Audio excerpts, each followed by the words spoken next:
글쎄 너 조금 이상해졌어. 자꾸만 시도 때도 없이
It's another day at nandito ako ngayon sa Hyper.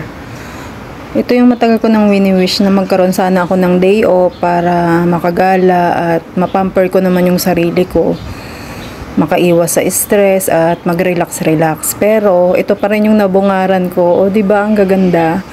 Sabi nga nila kapag tumatanda ka na, nai-inlove ka na sa mga cookware, sa mga gamit, sa mga plato. Nakasale kasi, o, tinan mo naman. Na-inlove na talaga ako dito sa kawali na to. Tapos may free pa siyang sandok, diba? Oh, ganda pa ng kulay, pastel color. Oh. Very affordable kaso wala siya sa budget. Hindi siya yung ipinunta ko dito. At ito pa, yan. Ang gaganda ng mga plato. Ay nako, babalikan ko kayo kapag may budget na.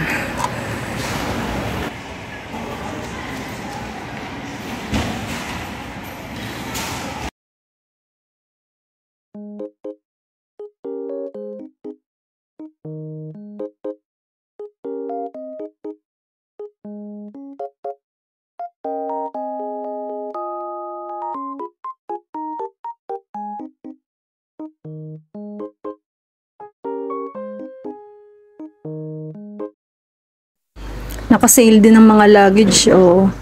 Ang gaganda. Kaso wala yung favorite color ko na black. Yan lang yung mga available color nila. Oh, 349 lang yung maliit. Let's travel na. Yan din yung mga cheese, naka-sale.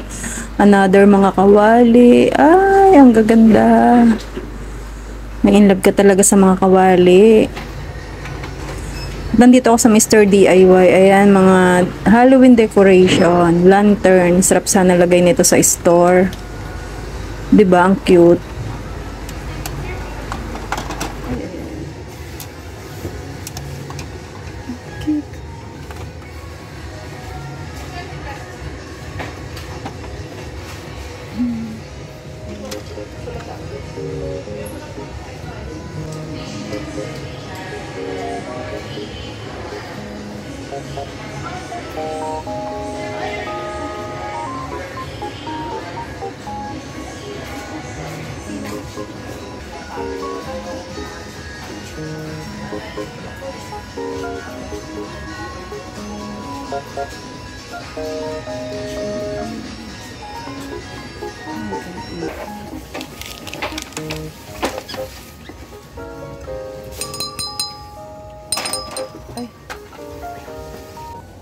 Ito talaga yung pinunta ko dito eh. Yung stand ng menu sana. Kaso wala sila. Pero pwede na rin itong pagtiyagaan. Kasi stand lang naman siya ng menu eh. Wala talaga ako mahanap. Time to eat guys. Matagal na kasi ako nagtikrave talaga ng lugaw. Tapos pinartneran ko lang ng lumpia. Hindi ko na i-deprive yung sarili ko sa kada diet o kaya sa paglo-low carb. Kung ano na lang yung ikakahappy ko, yun na lang yung gagawin ko. Kasi masyado ng maraming stress yung buhay ko. Kaya tara, kain po tayo. Ang sarap ng lugaw nila dito. Thank you for being with me today and see you on my next vlog. Have a nice day and God bless us all. Annyeong. Bye everyone.